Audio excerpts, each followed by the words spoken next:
하나님 말씀 사무엘하 12장 7절에서 15절 상반절까지 보겠습니다. 사무엘하 12장 7절에서 15절 상반절까지입니다. 좀 길긴 한데 같이 읽겠습니다.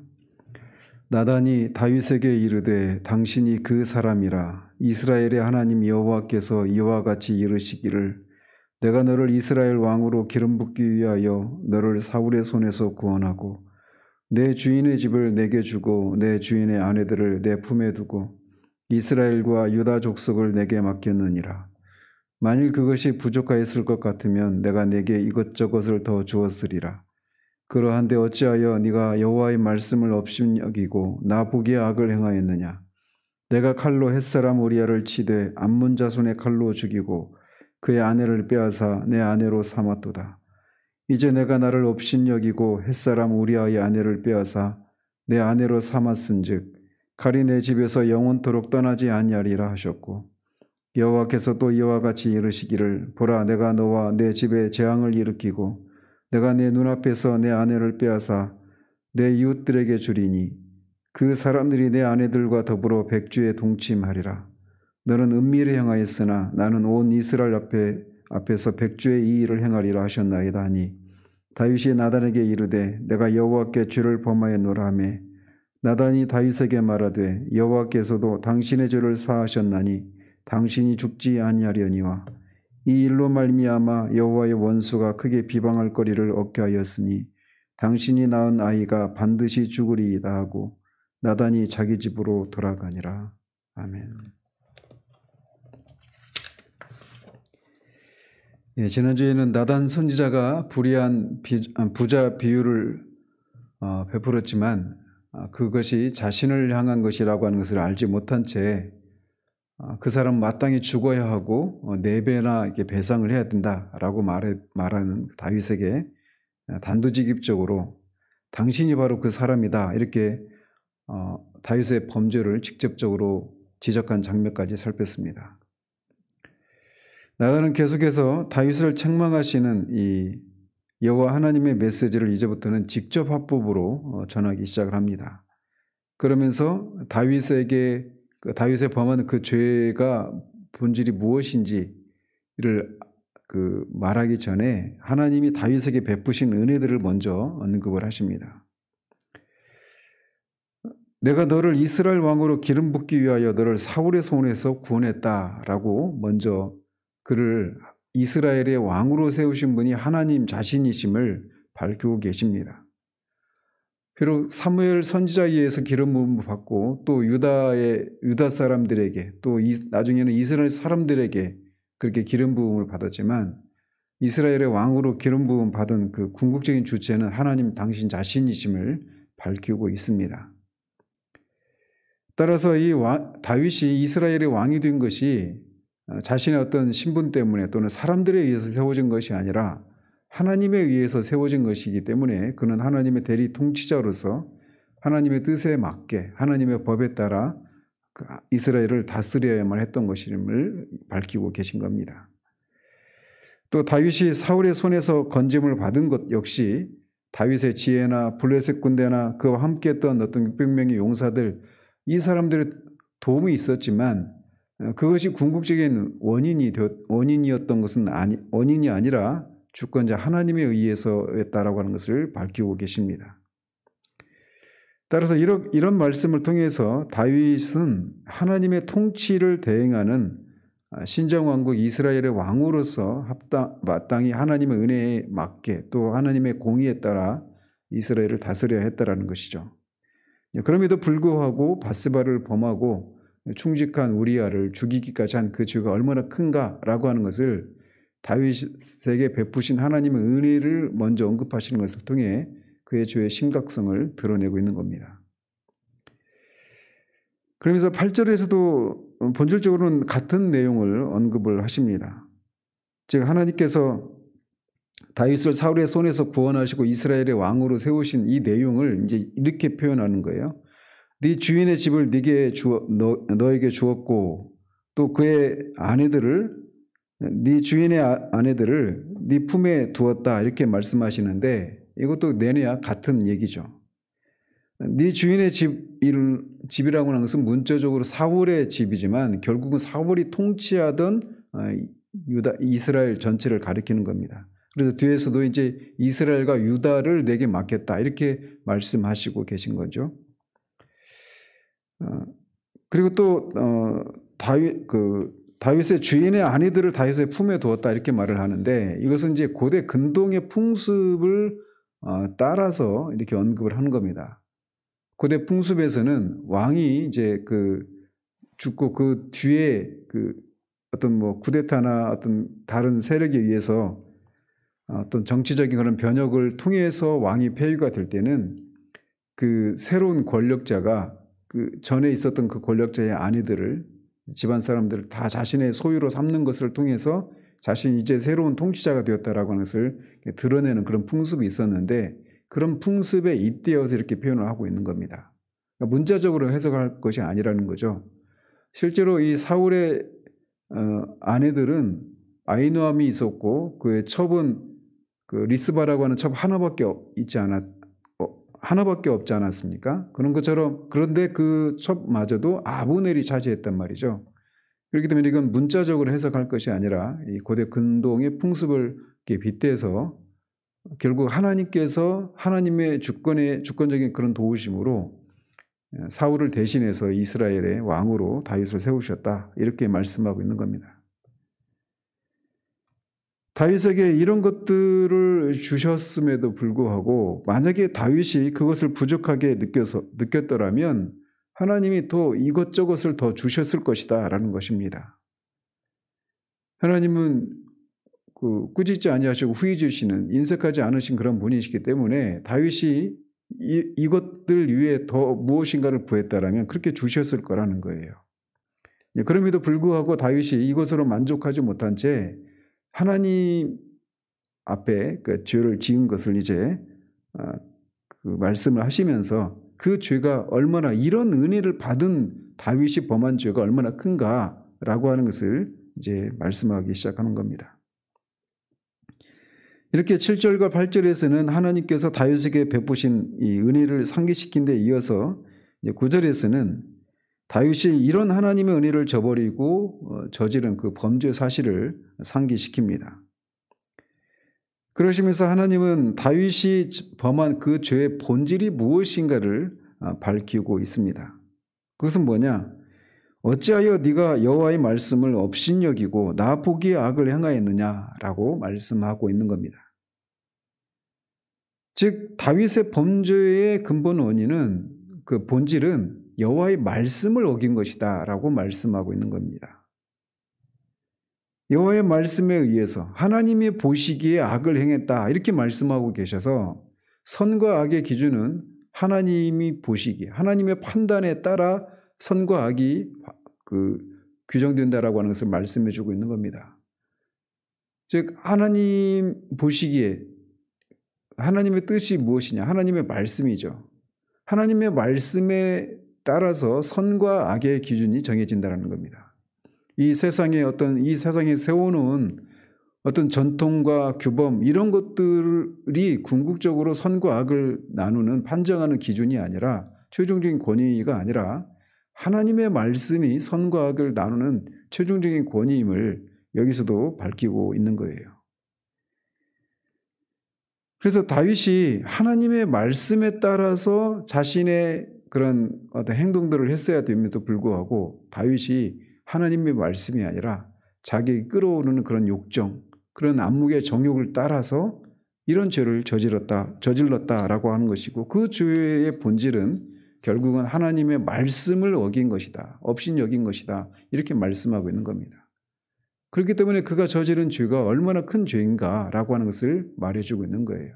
자신의 안목의 정욕과 육체의 정욕 이것을 하나님의 말씀보다 더 높은 그런 권위자로 인정하는 그런 처사였기 때문에 하나님이 이렇게 책망을 하고 계신 겁니다. 다윗을 이렇게 책망하시면서 여호와는 정확하게 다윗이 행한 악을 지적하십니다. 그것은 다윗이 칼로 햇사람 우리아를 치되 암몬 자손의 칼로 죽이고 그의 아내를 빼앗은 것이다 라고 지적을 하십니다. 겉으로만 보면 우리아는 암몬 사람에 의해서 죽죠. 특별히 암몬 사람의 화살을 먹고 죽는데 여기서는 암몬 자손의 칼로 죽였다 이렇게 말을 하고 있는데 이건 뭐 어떤 성경에 오류가 있다라고 하는 것을 말하는 것이 아니라 일종의 제유법이죠. 암몬 사람의 그런 무기, 암몬 사람의 공격에 의해서 죽었다. 이거를 이제 칼이라고 하는 것을 그런 통해서 제유법적으로 이렇게 말씀을 하고 계신 겁니다. 그리고 이 겉으로는 우리아가 암몬 자손에 의해서 죽었지만 결국은 이 일이 일어난 것은 다윗이 요압에게 살인 교사를 했기 때문에 벌어진 것이기 때문에 우리아가 죽은 이 일에 그 배후에 다윗이 있다라고 하는 것을 밝히고 있는 겁니다. 다윗이 우리아를 죽인 살인범이다라고 하는 것을 분명히 하고 계신 겁니다. 사람의 눈을 속일 수는 있지만 사람의 마음과 그 폐부를 심장을 감찰하시는 하나님의 눈은 속일 수 없는 것을 여기서도 보여주고 있는 것이죠. 이 한 가지 죄를 먼저 지적을 하시고 그의 아내를 빼앗은 것, 이 두 가지를 지적을 하시고 나서 이런 다윗의 범죄에 대한 징계를 이제 10절에서 12절에서 선포하십니다. 그러면서 이 10절에서는 이 9절에서 다윗의 범죄의 그 원인이 여호와의 범죄의 그 본질이 여호와의 말씀을 어긴 것이다라고 말씀하셨는데 결국 여호와의 말씀을 어긴다라고 하는 것은 그 말씀을 내신 여호와 하나님을 업신여긴 것이다라고 밝히고 계십니다. 그래서 죄의 본질은 뭐 간음죄다, 살인죄다, 뭐 사기죄다, 탐욕을 행했다 이런 수많은 도둑질 뭐 이런 모든 죄들이 그 궁극적으로는 하나님을 업신여긴 것이고 하나님을 향한 죄다라고 하는 것을 여기서 우리에게 말해주고 있는 겁니다. 그렇기 때문에 이 죄의 본질이 이렇게 영원하시고 엄연하신 그 하나님을 향한 죄이기 때문에 그 죄에 대한 형벌 역시 영원한 형벌을 받아야만 한다라고 하는 것을 여기서 우리에게 또 그런 교훈을 받을 수가 있는 겁니다.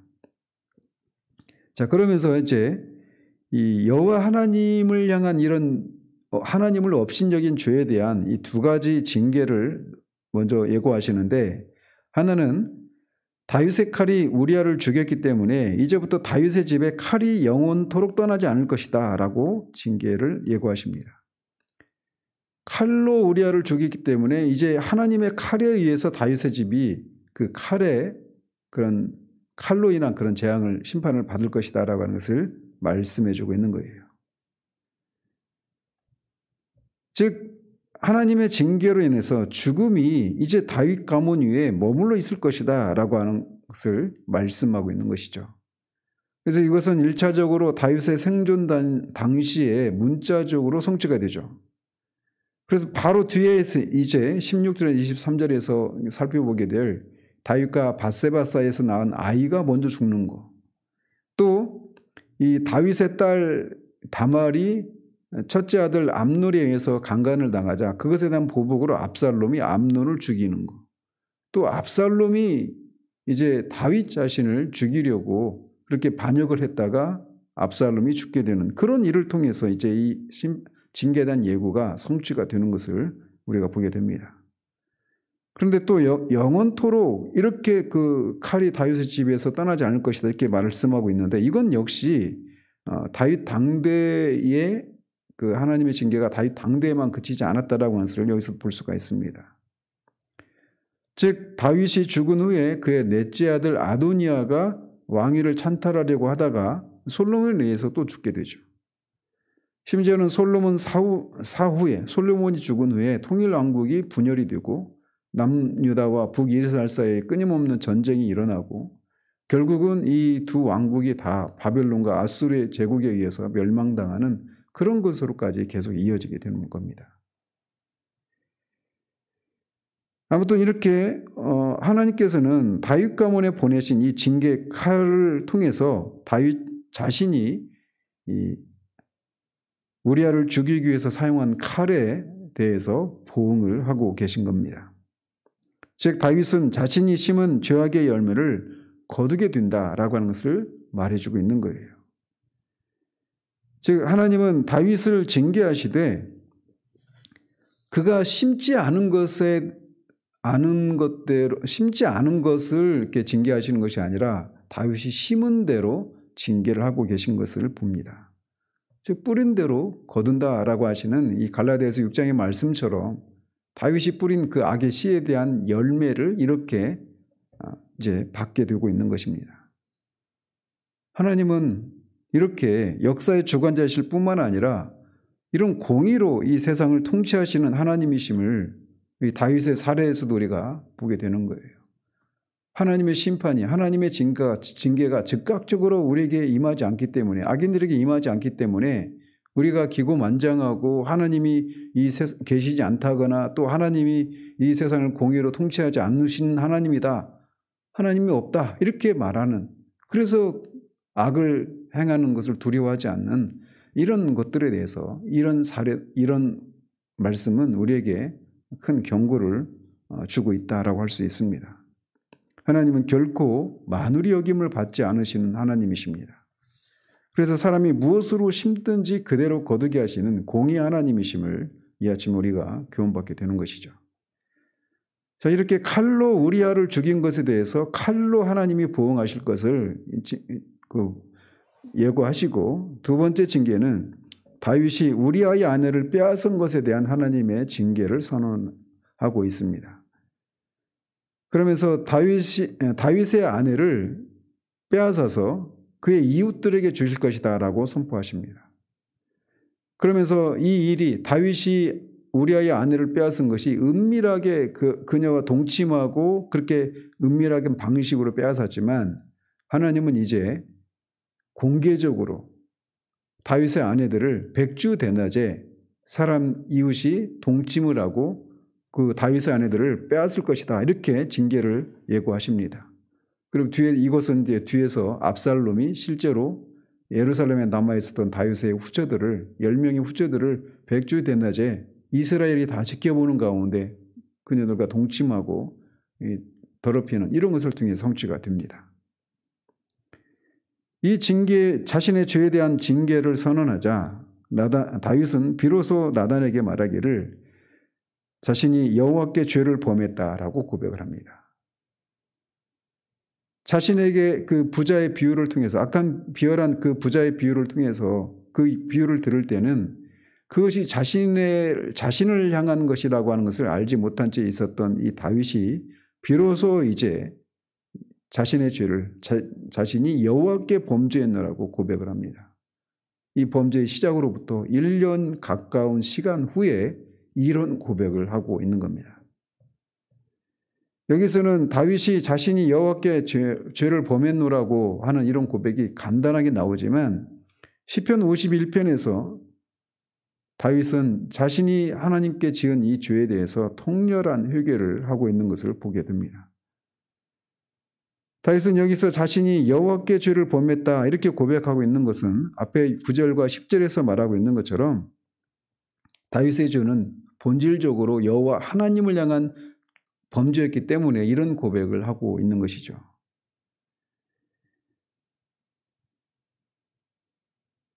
그러면서 이 시편 51편에서도 내가 주께만 범죄하여 주의 목전에 악을 행하였다라고 고백을 하고 있는 겁니다.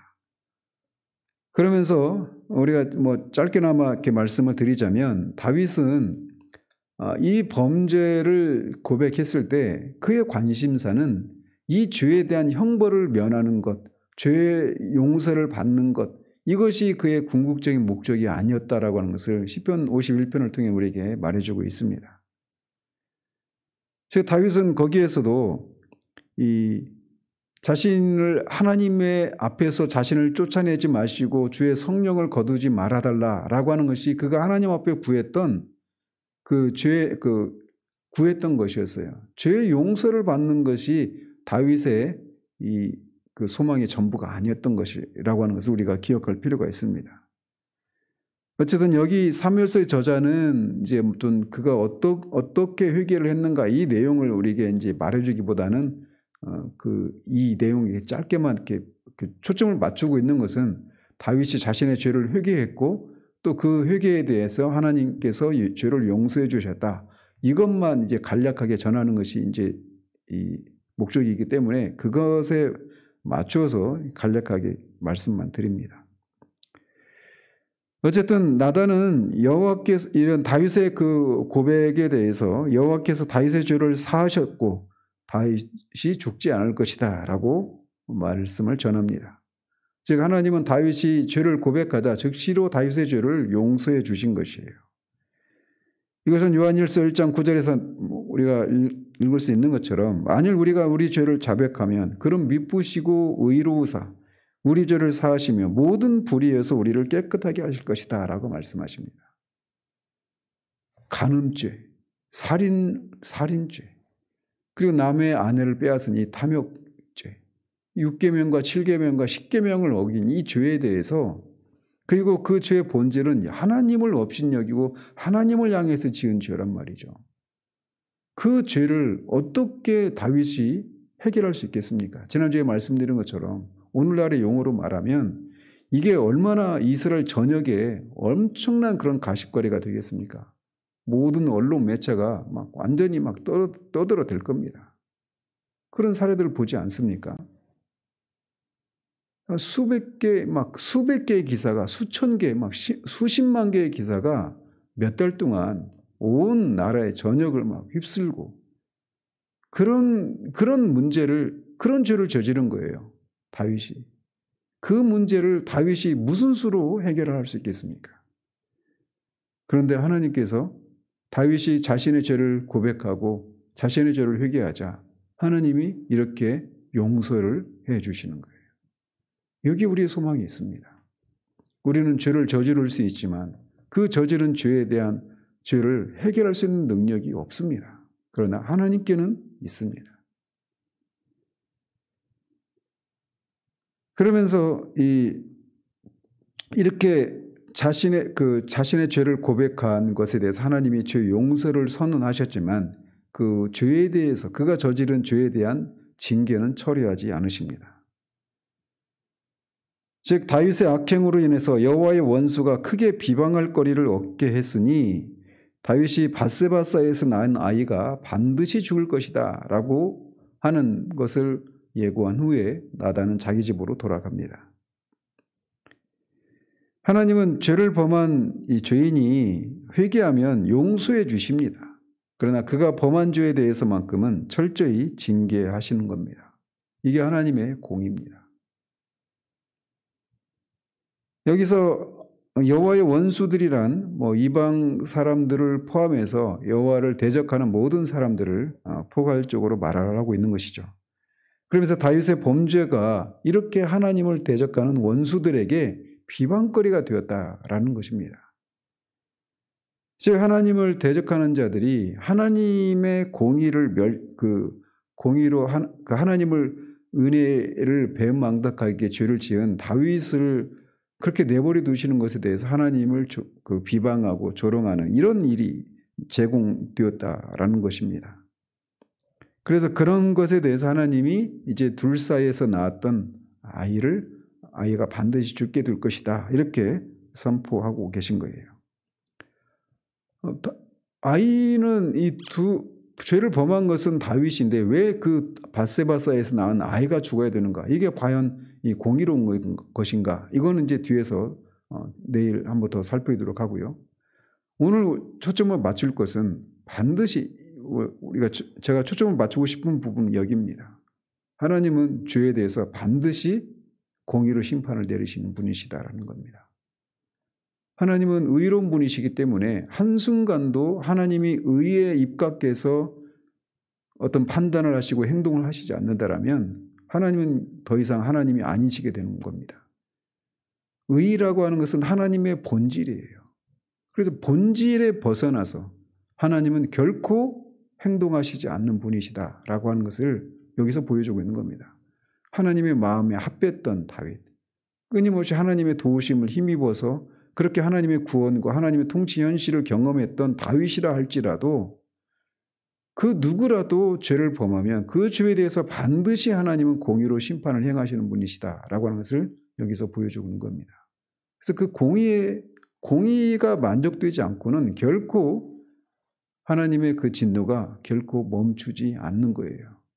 그래서 저와 여러분들의 죄를 사하시기 위해서 하나님이 그 공의를 만족시키기 위한 유일한 길이신 하나님의 아들이 우리를 대신해서 그렇게 공의의 심판을 십자가에서 받으시고 죽으신 것이죠. 이 아침에 우리가 죄에 대해서 이렇게 반드시 진노하시고 공의로 심판을 내리시는 하나님을 기억하고 이 하루도 죄에 대해서 또 우리의 죄의 본질은 하나님을 업신여기는 것임을 기억하고 죄 짓는 것을 가볍게 생각하지 않고 두려워하는 가운데 이 하루도 그렇게 살아갈 수 있기를 바랍니다. 그러나 하나님은 공의 하나님이시기만 하는가? 아니라고 하는 것을 우리가 내일 보게 될 것입니다. 기도하겠습니다. 하나님 아버지, 다윗이 이렇게 하나님 앞에 죄를 범하고도 1년 가까운 시간 동안 그것을 하나님을 향한 죄라고 자각하지도 못하고 그래서 회개하는 것도 없이 그렇게 지냈던 다윗에게 하나님께서 긍휼을 베풀어 주셔서 나단 선지자를 보내시고 그의 죄를 지적하고 결국 다윗의 입으로부터 하나님 앞에 자신의 죄의 본질을 깨닫고 하나님께 죄를 고백하는 이 장면을 살폈습니다. 그리고 그 다윗에게 하나님이 내리신 징계를 통해 하나님이 죄에 대해서 반드시 심판을 내리시고 징계하시는 공의의 하나님이심을 이 아침에 우리가 살펴보았습니다. 하나님은 그 누구를 향해서도 그 누구라도 죄를 지으면 반드시 그 죄에 대해서 징계를 내리시고 심판을 행하시는 공의로우신 하나님이심을 우리가 이 아침에 기억하고 우리가 하나님 앞에 치른 희생과 대가 또 이런저런 어떤 것을 인해서 하나님이 이런 내가 지은 그 죄를 눈감아 주실 것이라고 하는 이런 헛된 그런 망상 속에서 우리가 하나님의 죄를 짓는 자리에서 떠나지 않고 머무르는 그런 우를 범하지 않는 우리들 될 수 있도록 하나님 우리를 붙들어 주시기를 원합니다.